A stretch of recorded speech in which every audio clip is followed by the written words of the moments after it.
Good afternoon, ladies and gentlemen, and welcome to another episode of the Daily Friends Show. I am your host, Nicholas Lorimer, and today I'm joined by Mr. Tiego Thotse. Tiego, how are you doing, man? I'm doing good things, and how are you, Nick? I'm pretty good, all things considered. And of course, we're also joined by Mr. Gabriel Crouse. Gabriel, good to have you back on the show. Welcome. Thank you. It's nice to be back in Joburg and be with you guys. Indeed. All right, let us get into first a word from our sponsor, and that is, of course, Bitvice. So Bitvice says that Bitcoin is the complete hedge against the global debasement of money, inflation, and government overreach. Bitvice is a South African-first Bitcoin-only self-custody solution that helps individuals and entities buy and hold Bitcoin for the long term. Bitvice believes that everyone should hold their own Bitcoin and trust no one else. Recently, there have been a plethora of crypto custodians going bankrupt, taking their clients' Bitcoin with them. This is why Bitvice never holds your Bitcoin. They send it immediately to your own Bitcoin wallet, where you hold the keys. Not your keys, not your coins. Simply sign up to Bitvice, link your bank account securely, and buy Bitcoin in seconds. Visit bitvice.io and begin your journey in buying and securing the scarcest asset that mankind has ever created. Right, let us get into the news of today. And this is a story that was sent to me by Gabriel. And according to the Knight Frank Global House Price Index, there has been a lot of pressure on global housing prices from inflation. A lot of people, they buy a house and they expect it to appreciate in value, to be one of the main assets that kind of where their finances are tied up. And it's considered often a kind of cornerstone of middle-class life, is if you own your own house. Well, this index tracks 56 countries to look at the prices of housing across the world, and they found that inflation has been pretty bad for people who are hoping to see their house prices go up in real terms. And perhaps unsurprisingly, of the 56 countries measured, 47th in that list in terms of performance was South Africa, where although our house prices grew by 3.6% in nominal terms, if you adjust that for inflation, South African houses on average seem to have lost 3.6% in value compared to last year. And this is, of course, driven partly by inflation, but there are other things as well, I think, behind this. And compared to other countries, we're not doing so hot. We are ahead of, Gabriel informs me, Ukraine.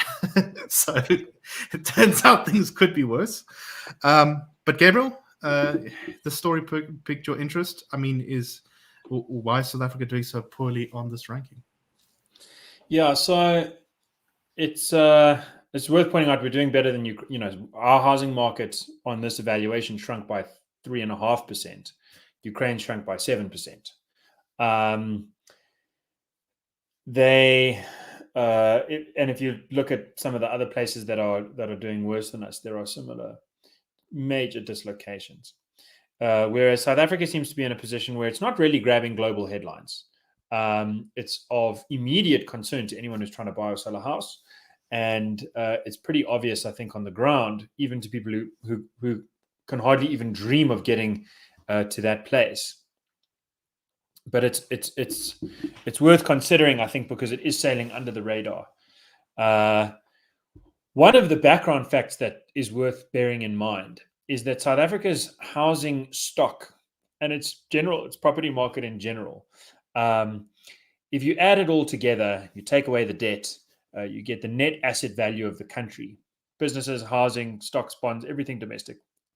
And that comes out to slightly less than twice GDP, which is the global annual output.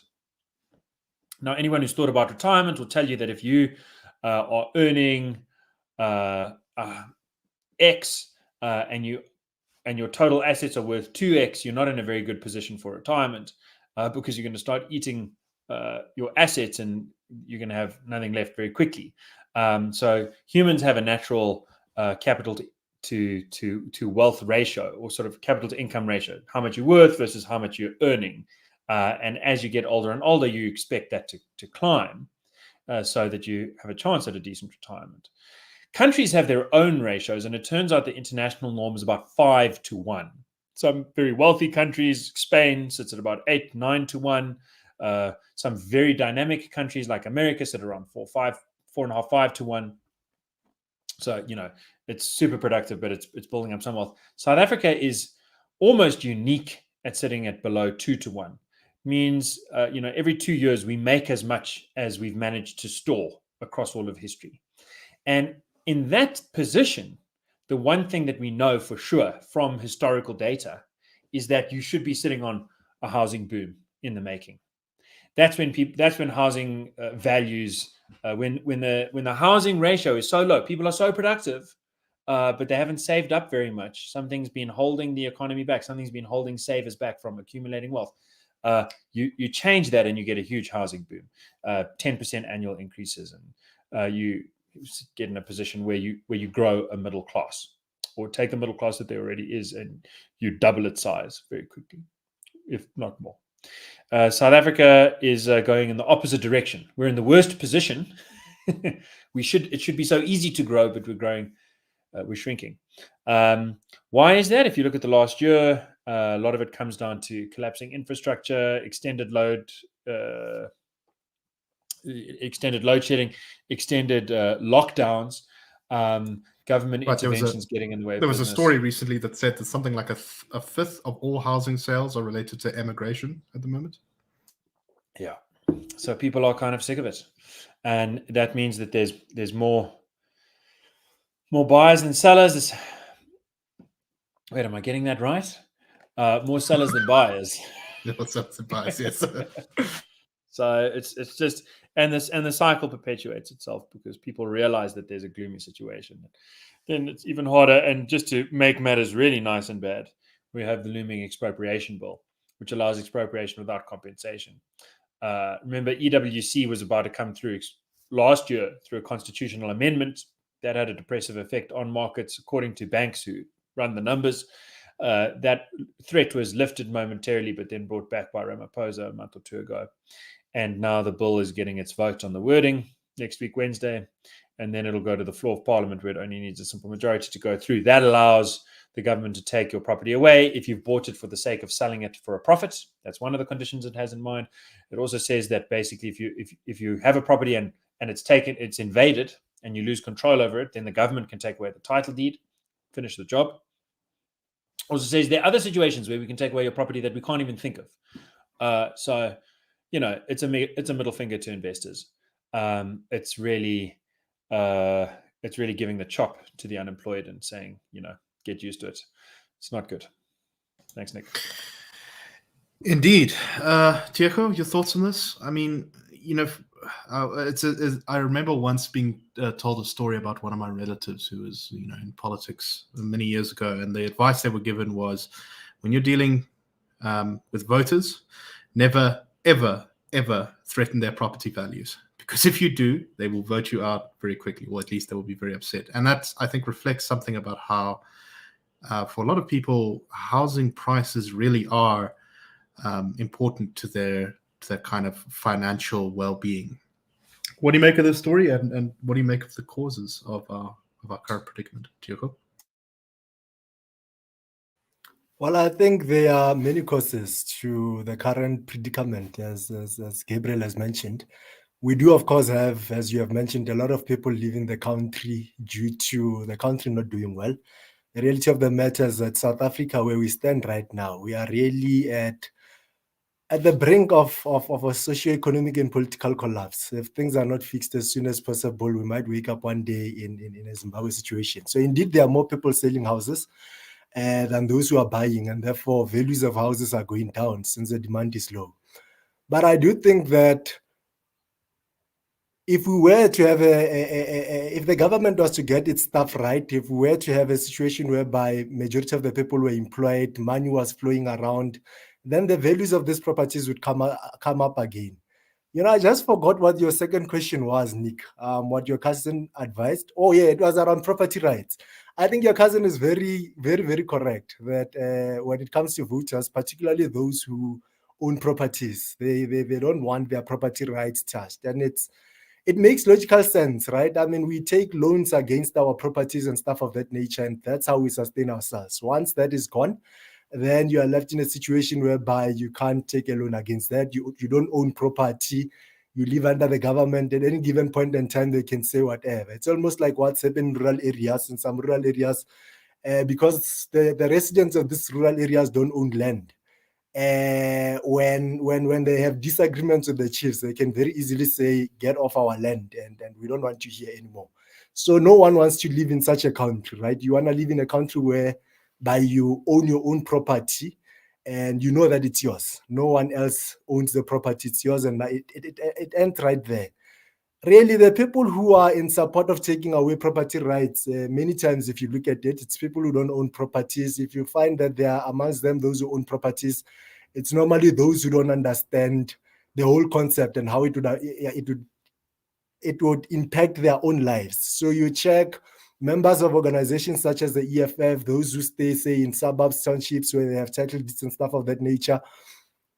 You speak to them at a personal level, they tell you that they still want their private property rights, but somehow they want the government to own all land. So you wonder how that is going to play around. So it's normally, people who own property and understand very well what nationalization means, and taking back the land, giving it to the government to handle, and for the government to own all of the land. They know very well what it entails, and wouldn't dare vote for such a position. Any final thoughts on this topic, Gabriel, before we move on? Yeah, just one. I was asked a couple of weeks ago in an interview about the expropriation bill, general threats to property rights. Would you invest in South Africa? Would you buy property here, given these conditions? And my answer was yes, if you also consider, in my case, yes, considering that part of the investment is the money put into the property, and part of the investment is the energy, time, and money put into the public square, put into the debate, put into the battle of ideas. It's much like private security. I need private security in South Africa. I think most people do. Some people can afford it. It's tricky, but you do. And that's an extra part of the investment. It's like, would you buy it without that? Maybe not. But if you're going to go that extra mile, then it starts to make sense. And I like thinking about public security. Are you secure against the predations of the state? Are you protected from the army and the police? And the answer is just determined by the rules. What are the rules? Do the rules say they're not allowed to take your stuff, or do the rules say you're allowed to take your stuff? So I think people who invest in private security in order to make sense of their property investment should seriously think about investing in public security to defend themselves from EWC. I really like that. That's a great term, public security. All right. And if you're enjoying the show, please do like the video. Please do subscribe to our YouTube channel. And please do leave us good podcast reviews. We'd really appreciate that. And it helps us to spread the tentacles of our influence throughout the body politic of South Africa. Okay. Let's go on to our next story. We're going to cover this one quite briefly. But there's been a case recently where a 65-year-old police officer stationed within the Durban Organized Crime Unit has been sentenced to 15 years in jail for stealing firearms. Daniel Reiniger was a warrant officer with SAPS, and according to the court, he would take firearms seized in crimes he was investigating home with him. And when the police searched his property, they found a significant number of firearms, as well as in a nearby river where he apparently was throwing them. And this is in of itself not a truly interesting story, except to say that I think it's quite symptomatic of the ways in which firearms in this country often go missing, often at the hands of the police. So this case doesn't seem to be as bad as some of the other ones we've heard, because in this case, the police officer does not appear to have been selling them to criminal gangs.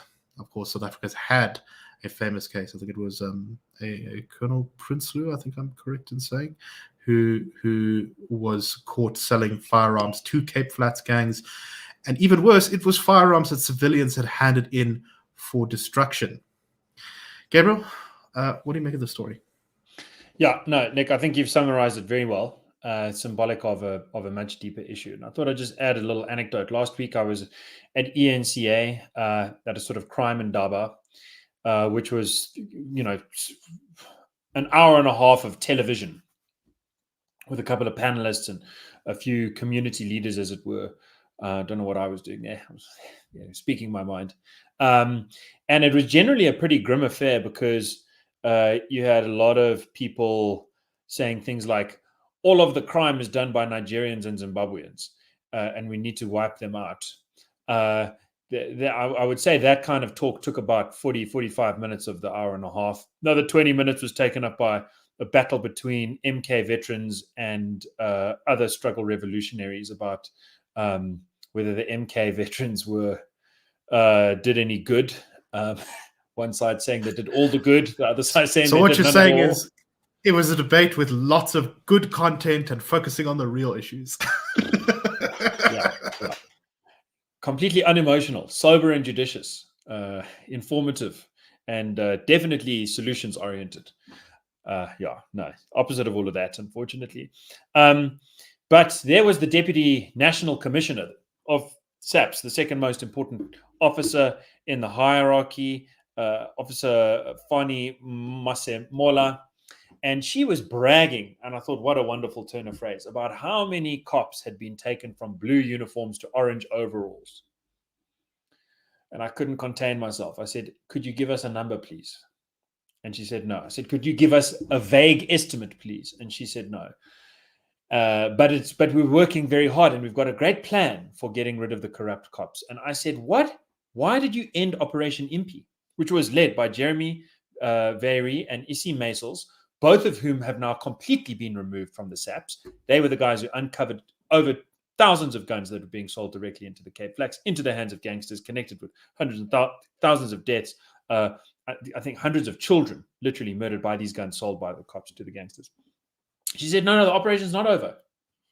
So I thought that's a nice concession because we had a little letter writing campaign to try and draw that out. And no one was prepared to answer that in writing, but we have it now on camera. And I said, so what has happened? What's the latest that has happened? Because it was not just one officer in that thing. It's thousands of guns that were sold. There was a lot of money moving. He was just a little middleman. And she couldn't name anything that had happened recently. And just for a few moments after that, the crowd reoriented itself away from this away from the other kinds of debates and started confronting the issues of accountability in governance and the fed upness. That's not a word. Anyway, the grave frustration with promises made and unkept. And someone from the Soweto People's Parliament said, you know what, we need to get rid of the government and make merit-based appointments in the police service. I was really glad to hear that. More of that. Yeah. Indeed, there's many things I think I disagree with the Soweto People's Parliament on, but that is one I think I can definitely get behind. Tiego, what do you make of this story? I mean, this is, I think, really highlights the reasons why South Africans have such low trust in the cops. I think they continue to be one of the least trusted of all public institutions in the country. Yeah, well, they sell everything they collect. You come to Polokwane right now. I am in a place called Rainbow Park, Ward 19 of Polokwane. And there are probably around 7 people in this area who sell weed that's delivered to them by a policewoman. So they collect the weed from wherever they collect it, they bring it here, they sell it around here. So they steal everything from weed to guns, alcohol, everything that they collect, they steal and see what they can do with it. Sometimes they use it for personal reasons, sometimes they sell it, but a lot of times they sell it. So perhaps it's worth even congratulating this one for at least keeping the guns and not selling them like the others have done. But really, this has become the reality in South Africa. We can't trust the police at all. You go to Pretoria as well. Next, like I've mentioned before, like next to Bosman, they literally deliver weed to those people, but not only weed, drugs that they collect, cocaine and everything. They give them to the guys next to Bosman to sell.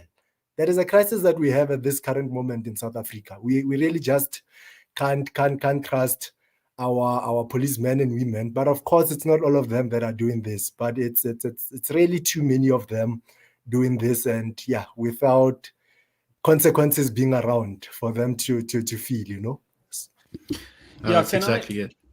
Can I chip in with just, a wonderful idea that has often been proposed by the Institute of Race Relations is that, well, how do you deal with this? How do you get consequences going? Kes custodiet ipsos custodiet. Who guards the guardians, really, is the question. If the police are corrupt, who are you going to call? So, you could call Ghostbusters, and that's usually what the debate ends up being. We need better leadership. We need. Yeah, according to a DA research project recently, something like 40% of police stations don't have working telephones. So calling is probably not the right place to start anyway. but what you can, and look, the DA has shown that with a bit of devolution of power in the Western Cape. I thought it was amazing that, murders up 16% quarter on quarter, 22% the quarter before that. It's up, 40% year on year. Hijackings are up 100% year on year. It is double. Hijacking capital of the world, double it. It really is a nightmare. But the DA showed in some places where they put in devolved policing, municipal and province-wide policing, that they managed to bring murder rates down in some of the scariest parts of the country. So devolution, very good. And the ultimate devolution, the ultimate simplest form of accountability is just let South Africans vote for their station commanders. People know if their station commander is doing a good job or a bad job. And I think that is the kind of program that could immediately change the face of South Africa if it was given a chance. No, definitely. And of course, one must have sympathy for the cops sometimes. There was a case recently where some illegal miners in an armed gang with automatic weapons attacked a mine, and the mine called the police for help, and the police sent 2 slightly portly police officers in a bakkie. That's it. And I don't really see how you're supposed to stop an armed gang of Zama-Zamas with 2 guys in a bakkie. So yeah, no, it's not nice being a police officer in this country. I'm not particularly surprised that some of them turned to doing strange things like taking guns home from investigation scenes. Anyway, more devolution to the people, I think. As you say, Gabriel, will go a long way to fixing this. Okay, let's go on to our next topic, and this is there was an Afrobarometer survey a while ago about countries across Africa and their attitudes towards traditional leaders, chiefs, kings, that sort of thing. And they found that a lot of countries across Africa had a sort of fairly positive view of chiefs, but there were some that really, really didn't like chiefs. Among them were South Africa, Zimbabwe, Morocco, Tanzania, Ghana, Sudan, Mozambique. And it's quite interesting, I think, to think about, what is the role and the place of chiefs in a modern republic, in a society like South Africa, where, we simultaneously have chiefs kind of included in the constitution, but at the same time, we are fundamentally a constitutional democratic republic where we elect our leaders. According to the survey, fewer than 4 in 10 citizens have any sort of trust in traditional leaders, while at the same time, people say that 68% of respondents said that chiefs have some or a lot of influence in their area. Tiego, as a person who doesn't have a lot of trust in traditional leaders, what are your thoughts on the topic? Well, I think I can speak about Limpopo and the chiefs here. The chiefs here are not respected by residents of their areas anymore. They literally don't listen to them anymore because they've realized that there's really nothing that they do. Actually, let's go to all the rural areas in Limpopo and ask all of the citizens, what has your chief really done in your area?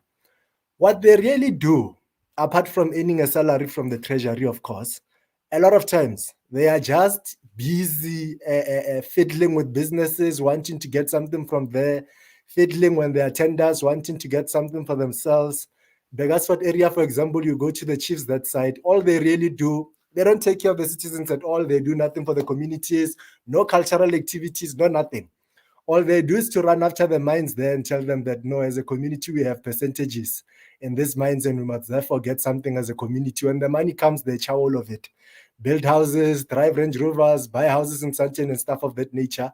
There's really nothing constructive that chiefs do in modern day South Africa. But the most frustrating thing is that we have them on as permanent leaders who are apparently born leaders, which is an idea that does not make sense to begin with. Chiefs, when chiefs came about, they came about as custodians of land, right? We now have a government That's in a way already doing that. We have title deeds. Give people title deeds. What's remaining, there's a government there. Give that to the private sector and stuff of that nature. They are not using it at all. We are faced with an economic crisis in South Africa. Many of these chiefs sit in areas where really, if they were active chiefs who went out to look for businesses to come into their areas and stuff of that nature, young people and old people in their areas would be employed. We have people from rural areas, all of them flocking into townships, flocking into towns, cities to look for jobs and stuff of that nature. No economic development plans in these rural areas, nothing.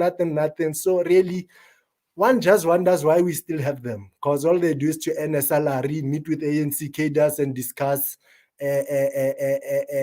how we are going to do 1, 2, 3, and 4 that has nothing completely to do with the community. I almost said something, but thought, let me hold it back. But outside that, there's really nothing constructive at all that chiefs in South Africa at this point in time do. What's remaining really is a hangover of the past, and that, yeah, this and this, we were strong, we had these powers, this was our community and all of that. But in real life at the moment, there's nothing. It's just a hangover, this thing of chiefs. Nothing is remaining for them, really. Gabriel, do you think that chiefs are compatible with our republic? Can we make them work for the people in a way that they add value rather than just rent seek? Yeah, it's a tall order. I kind of think that it could be possible. Let me just take a step back and say about the Afrobarometer report. I saw this news story in News 24 today. No link to the report that the story is about, which is pretty typical. I then went to look up the report, and I found the report, at least where those quotes were directly, I saw them from over a year ago. So I think it's slightly strange reporting. I'm not a fan of that. I then went onto Afrobarometer's website and looked at their dispatches and found nothing in the last few months about this topic. So I'm pretty sure I found the right one that was just being jazzed up. Started out recently, a report came out. You said a while ago. So good on you, Nick, for outperforming the shady journalist. Okay, that's just a bugbear. On the substantial question, I think part of there's two things. One is obviously some chiefs are good, some chiefs are bad. I have interacted with chiefs that are doing really good work in rural KZN in very trying conditions, keeping the peace, often where there is effectively no government because there are no title deeds and there's no policeman who's going to come and do anything useful. So if you want to protect yourself, you do need some coordinated force, and that is governed effectively by an Nkosi Nduna, so maybe just an Nduna. Okay. On the other hand, we have the constitutional order and customary law. They sometimes seem to sail past each other. I think where they can work in a kind of synergy is in family law, where I have some personal experience. I work for a senior advocate, acting judge sometimes, as a kind of paralegal. And it's clear to me that it would be a huge nightmare to legislate for polygamous marriage arrangements. So the current status quo is if you have a legal conventional marriage, then it can't be polygamous, and there are certain international laws and common law and statutory laws, things that have been written out about who gets custody of the children in the event of a divorce and so on and so forth. It's a very complicated business when you want to do it through polygamy, and so that's been kept in its sort of own bucket. And I think that's fair. I actually think that's better. I think if you try to bring them together, you'd break one or the other or both. But property rights and criminal law is where I think it's just a very black and white issue. You need to privatize the land that the chiefs are living over, and I think that would hurt the bad ones the most. And I think the good ones would find themselves elevated voluntarily by their communities in the aftermath of that. As something like a spiritual leader, and where that works out, that's fine, and they can be custodians of customary law insofar as it applies to the family law side, for example, and where they get rejected by their communities once they have the power to run their own lives. that's what'll happen. And just to say, if I visited a little bit of Europe, it's nice to go around parts of Scotland and Wales, parts of the world where traditional leaders through blood right, which is a very weird idea, where they've become just symbolical figureheads that kind of remind people of a consistent through line in tradition. And I think that does sometimes keep things even when other aspects of life are kind of swinging wildly like pendulums.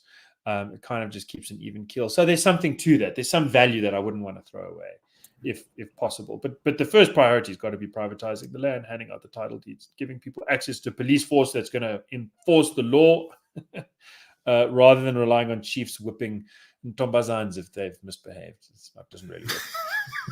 Yes, indeed. We've had a very sort of give power back to the people kind of episode here today, but I think that's all very good. And we are out of time, so we aren't able to talk about our last one, but just a little reminder here that it apparently Ramaphosa has to give some information to the South African Reserve Bank about what he was doing with all of that foreign currency, which he did. And he must give information to our lawyers who've been pressing him on why he suspended Mkhwebane the day after she started the Phala Phala investigation, as opposed to 2 years earlier when he had the power to do so on the reason that he's had a lot of good reasons to fire her for a very long time, and yet it took him until and then one bad reason, one conflict of interest reason. So what's going on there? We will tell you once he releases the documents that he says constitute the process and explain the story. He still hasn't released them despite our lawyers' letters. So we'll have to see how that develops. Anyway, thank you very much for listening. We will see you next week on the Daily Friend Show, and we hope that you have a great one. Cheers, everyone.